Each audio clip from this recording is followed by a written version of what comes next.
Crytek's The Hunt Showdown 1896 has gotten an engine upgrade and has been brought over to current generation consoles.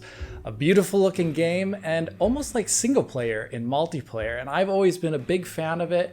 And today I thought it'd be a great idea to bring out two developers to talk to about the tech upgrade here. So gentlemen, if you would, please introduce yourselves and your positions at Crytek, I'd be quite grateful. Hi, Alex. I'm Clive Grattan, and I'm the Chief Technical Officer, the CTO at Crytek. Hey, Alex. So I'm Ali. I'm the rendering lead for the CryEngine team here at Crytek. Awesome. Thank you for that quick response there and saying what your position was. So getting into it, I'm very curious about when and how this project started to bring over Hunt to the current generation.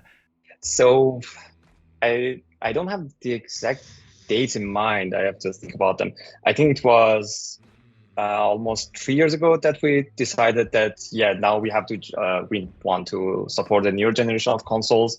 And we would like to add to the visuals of the game, which would require us to go to the lower level APIs and have all the new features that we've been adding to the engine for all these years. So we decided that it's maybe time to just upgrade the game to the latest version of the engine instead of just trying to cherry pick and pick the features separately and try to bring them over to the Hunt game.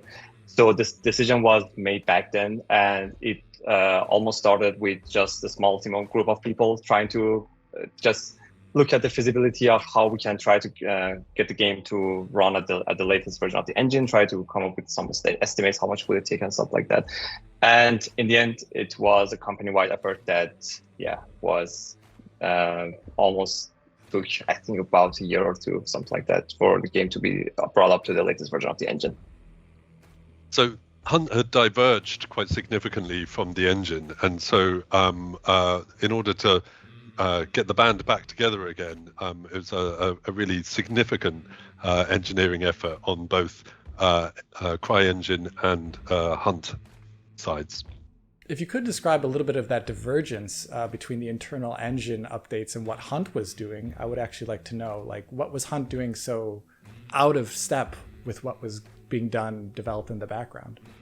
I mean, one of the main differences that Hunt had with the way that we were developing the engine was that Hunt is a live service game, which has its different needs to an engine that's being developed for different clients and for different game projects. So the way that we did it for a while with this Divergence came from just having these different needs. And so we were more focused on having a stable game and only bringing the features that are absolutely required instead of just pushing new features all the way to the Hunt and just hoping that it will just work out. So this is where the Divergence came from. But in the end, we just decided it's probably a better idea to try to unify these two into a single development effort. So getting into the move to low-level APIs, what was the kind of threading of CryEngine pre going to low-level APIs versus what it is now, if you could describe it? Yeah, actually, the threading model actually remained kind of similar. So previously, we only had a main thread and a render thread, like many years ago. But even with DX11, we used to have worker threads that we just found from the render thread to record all the draw calls that we had for the scene. So that remained almost the same, but the level that we can actually, like the amount of things that we can offload to those worker threads and the limitations that were lifted once we moved to DX12 was much better. So now we can much better use that worker thread and do more on them compared to when we were using DX11. So on DX11, we were only using deferred context, which is something that was added on top of DX11 to be able to just record something on the worker thread and just integrate them back inside the render thread. But now we can, like every thread is pretty much the same. So we can just record everything that we want into the command list on those worker threads and just combine them back together on the render thread, which is much more efficient than we were doing before. But in general, the threading model is almost the same, as I said, but we're doing just much more there. It resulted in offloading the render thread much more than we were able to do before. DX12, obviously, as well as the current generation consoles, offer more than just better, draw call performance and render thread performance potentially, but also some new features. There's the way textures can be streamed in could be done differently. You have things like asynchronous compute being available. Did you take advantage of any of these other low-level features that are now enabled by these APIs? Yeah, actually, one of the main features that we actually used a lot during the optimization phase specifically was the new shader models that comes with these new APIs. So more specifically, we targeted shader model 6.7, which added a lot of features, for example, wave intrinsics and choosing the wavefront size for each separate shader and stuff like that. So these just gave us a lot more options in our toolbox to be able to optimize the shaders once we wanted to do that. So that was a big thing. And yeah, exactly, the new ways of streaming textures with directed storage and being able to prepare the textures to the exact layout that the target hardware actually expects it to be. That was a huge thing for us, and we used that quite a lot. We started to prototype with this async compute. We actually played with it a bit. We are planning to use it more in the future. And yeah, I mean, in general, like this is exactly one of the main benefits of moving to a newer API. There's going to be more features added to it, which will just make it more easy for us to either add more features or just optimize the things that we already have with better usage of the hardware that's underneath it. As part of that, moving to DX12 on PC, I have a contentious relationship with DX12 on PC because I find explicit shader compilation always a bit tricky because a lot of games don't handle it right. But I did notice while playing the Hunt that it is handled very well. So could you explain how you handled shader compilation on PC for the Hunt? It's awesome. Yeah, that was actually a big effort. So, I mean, it's a double-edged sword. Like once you have these more explicit controls and all these controls, you lose all the optimizations that were there in the driver, but you now can, in the long run, do better in terms of stutters. So the main way that we tackled it is that in DX12, everything is more predictable. So in terms of, you can better reason about the performance characteristics of each API call. So you can try to break them down into things that can go into the hot code path as something that needs to be done offline, something that should be done when loading a level and things like that. So for example, for PSOs, we came up with a way that we do not compile any PSOs in the hot code path in the rendering loop at all. Like even if we miss something in the PSO cache that we prepared at startup, we just kick off an async job thread that just compiles that in the background and bring the object back in. I think this was a better trade-off for us instead of just stuttering the render threads until the object is there.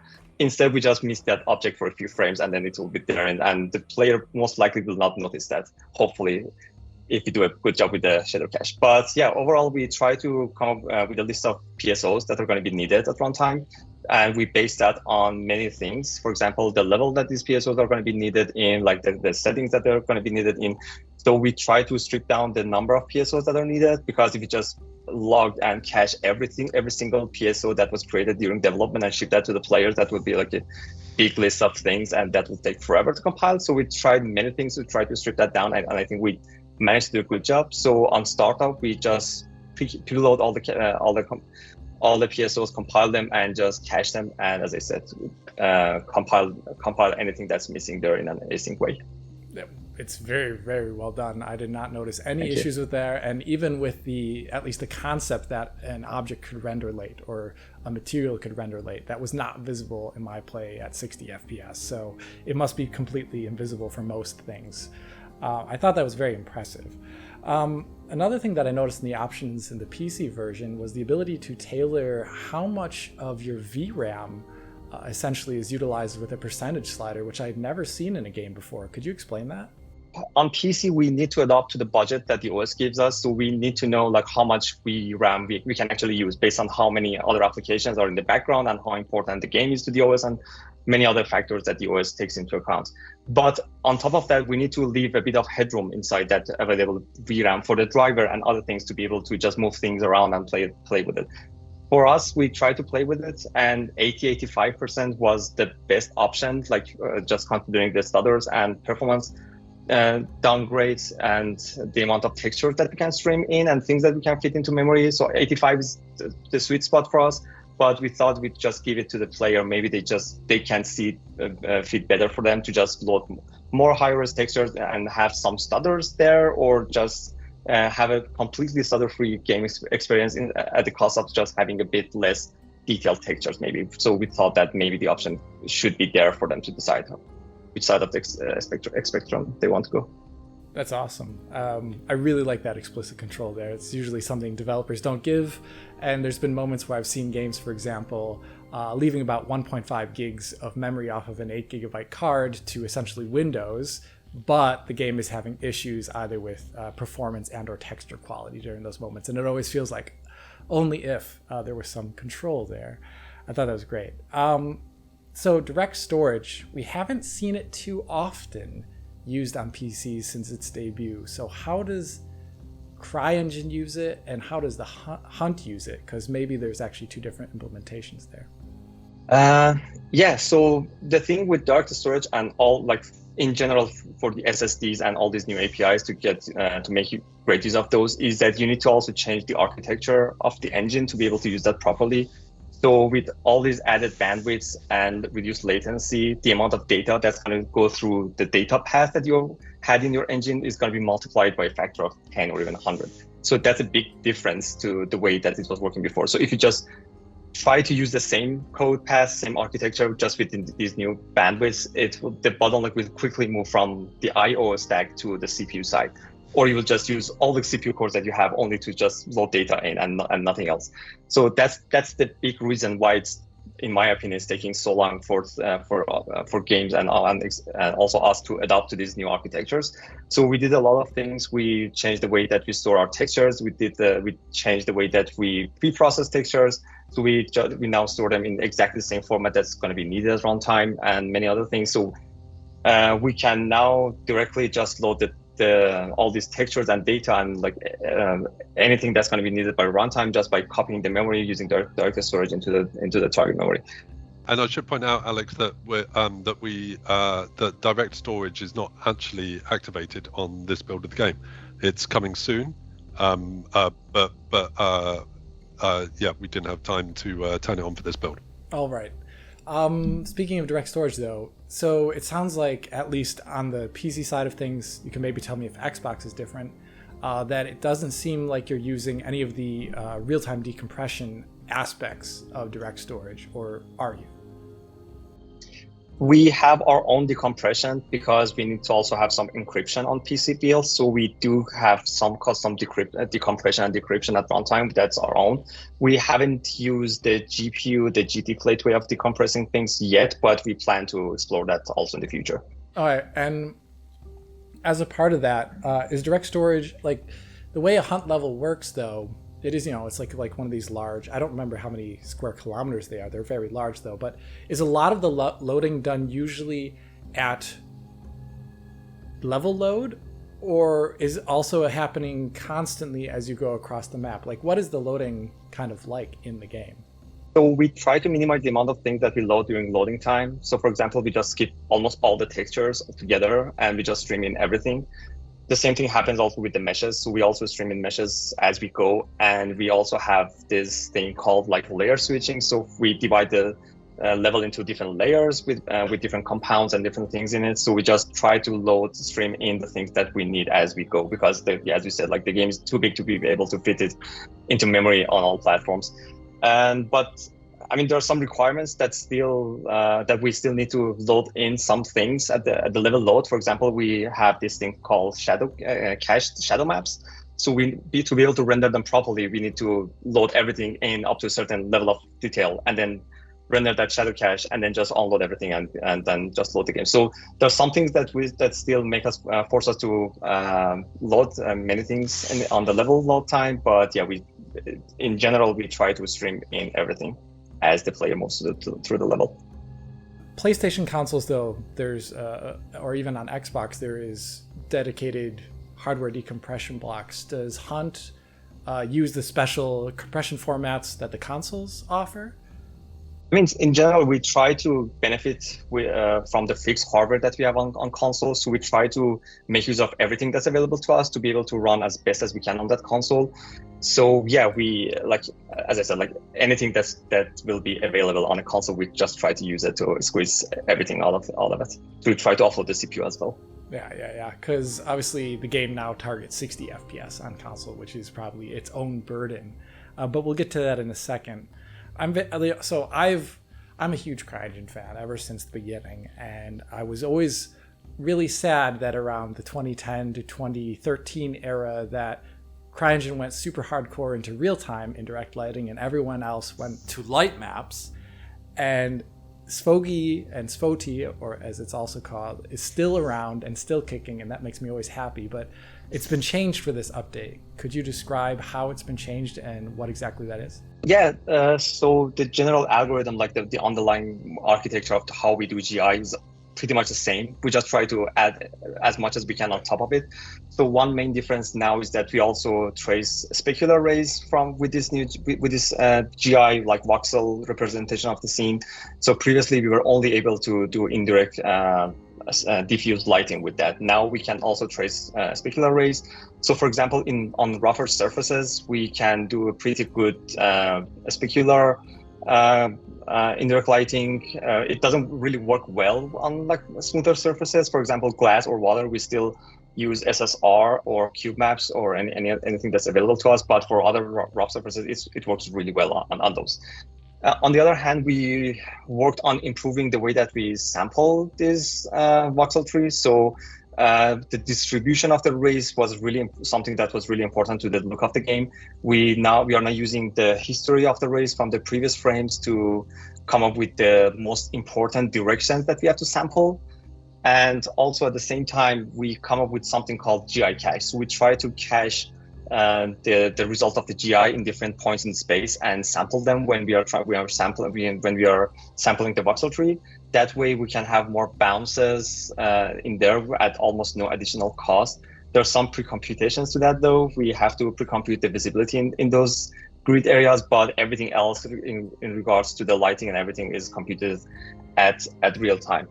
And also at the same time, we went with much narrower diffuse cones, so which means we can capture more high frequency, more fine grained diffuse results, but at the same time we will lose some performance because of that. So with that meant we needed to improve the performance of the GI system in general. That meant that we needed to combine the diffuse pass and the specular pass in one pass, which was a huge undertaking, and at the same time time shader tricks. So yeah, increasing occupancy and everything else that we usually do for shaders to run them better. So, yeah. Did the decreasing of the shader cone, of the tracing cone width for diffuse also lead to less light leak as a part of that? Yeah, that improved it. And also something else that we did this time was to try to reduce the over occlusion that was happening sometimes. So, I mean, the general theme of the changes that we were trying to do was to be able to have more organic light transportation from the outdoors into the indoors, because we wanted to have this way of indoors looking more natural without having more artificial light sources or artists just going and manually placing all these artificial light sources just for the GI to look good. So we wanted to try to avoid that as much as possible. I mean, we did a good job, but still, because the most important thing in the game is the art direction and the way that the artists wanted to look. So they still place some lights there for the game to look as good as it is now. But the way that we did this time, it just offloaded the artists a lot. So we're doing much more with the GI system internally than the manual work that the artists need to do. Incredible detail. Thank you for that. Getting over to character rendering, though, one thing that was talked about in one of the pre-release videos was that beard rendering and hair rendering had changed. Could you go into depth there? Yeah, of course. So, I mean, the main thing here that we did was to change to another physically based shading model for hair, which breaks down the shading of the hair into three parts. So if you think about hair, there's one part that's a direct reflection of the light that hits the hair strand. There's another one which the hair strand absorbs the light and reflects it back with another color, in another different direction. And the other part, which is just the light that hits the hair strand and passes through it and also changes color and direction.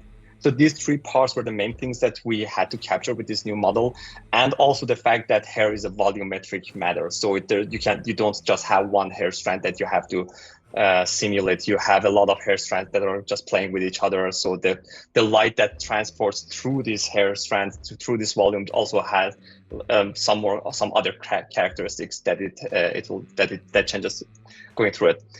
So the end result for us is that we can have like more realistic hairs and beards. So an artist have much more control, while at the same time we try to only give the artist some physical values to play with. So one example here is that the hair color is only now changed based on the actual physical values, like the melanin value that will decide which color the natural hair will be. So we only expose this, but also give them the option to override that for some artificial hair colors, or for example, dyed hair colors or something like that. So yeah, I mean, this in general gave our artists a way to express the look of the characters the way that they wanted, but at the same time, it was a much more costly shading model that we added to the engine. That meant to be able to fit into budget of the 60 frames at 4K on all the hardware that we wanted to support, we needed to also optimize the way that we do lighting in general. Like we used a deferred tile shading before, but we had this uber single shading loop that was just going over all light models and all light types. That now that we added one more light type, we had to break that down into different permutations of the same thing to be able to shade different parts of the scene based on what's visible there and what's not. So that was also something that was required to be able to fit this new feature in. Okay. You're just talking about that is like a more core rendering change to break it down. But you also implemented, I saw, various upscaling techniques. Could you go into that, as well as how you exactly scale to 60 FPS on console? Like, is dynamic resolution used? Stuff like that. Yeah, so we added FSR and DLSS. So FSR is going to be available on all platforms. On consoles, this is the default upscaling technique that we use. On PC, players can choose FSR or DLSS or no upscaling at all based on the hardware that they're using. And yeah, so right now we are not using any sort of dynamic resolution scaling. We use variable rate shading in some of the passes that we do, for example, on water, because yeah, the new water was so much more expensive that we had to do something about it. And we plan to also expand this variable rate shading into different passes. For example, we will probably add it to the particle rendering and some other areas. So yeah, this is how we try to balance the game without doing a full dynamic resolution scaling for now. But that's probably something that's coming up in the future. Awesome. So when you say VRS, is it like per object like ID, or is it based upon some sort of heuristic that says, okay, this is quarter rate shaded? Yeah, for now it's per object. So we just decide based on the settings and which shading rate we use for each draw call. But that's also something that we're also exploring, to have it a tile-based VRS, to have it per tile. Awesome. So this generation of consoles started with two kind of big 4K twins, as I'll call them, and then the little HD brother there with the Series S. How do you scale a game with real-time GI, really high resolution textures and shadows and all that down to Series S? I think it really comes down to the way that we try to design everything that we wanted to develop. So we already had in mind that Hunt is a live service game. We had to support a wide range of hardware. Also into the future, we also need to prepare for the future generation of hardware and to be able to support them properly. So one aspect of trying to do more on the algorithmic side, for example, on the GI, is that we need to change content less based on which hardware we are running on. So we can have different tiers of how we do GI, but that's something that we can just change on the code side without the artist manually needing to go through all the levels and just try to place different set of lights for different set of hardware. So that was something that we try to go for, and I think we did a good job in it. So right now we have a scalable system that can adapt to different number of CPU cores, how wide the GPU can go, and what kind of VRAM is available there. But at the same time, as I said, we try to also take benefit of the fixed hardware that we have, and we try to optimize for those specific hardware. So that's something that's specific to consoles, especially Series S, is that we already know the hardware that the gamer is going to run on. So we really know which part of the game is going to be the bottleneck. We can just work on those bottlenecks and try to have some hardware specific optimizations to improve the situation on that hardware specifically. Mm-hmm. Okay, so a lot of changes, and this is the first time we've seen CryEngine in a while, at least in its like most recent iteration in a public-facing release, beyond some VR things a number of years back.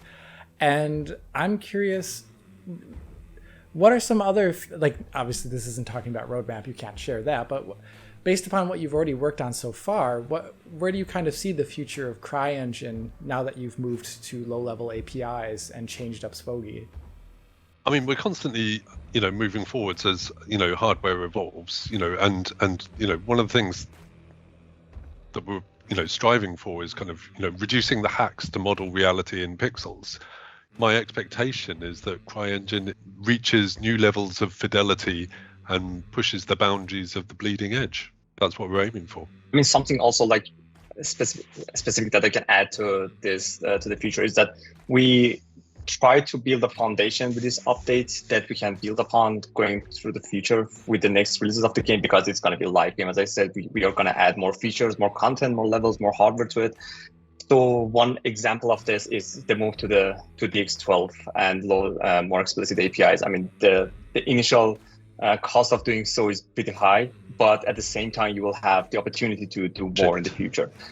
And the other thing is that, we try to, we added HDR support to the game with this release.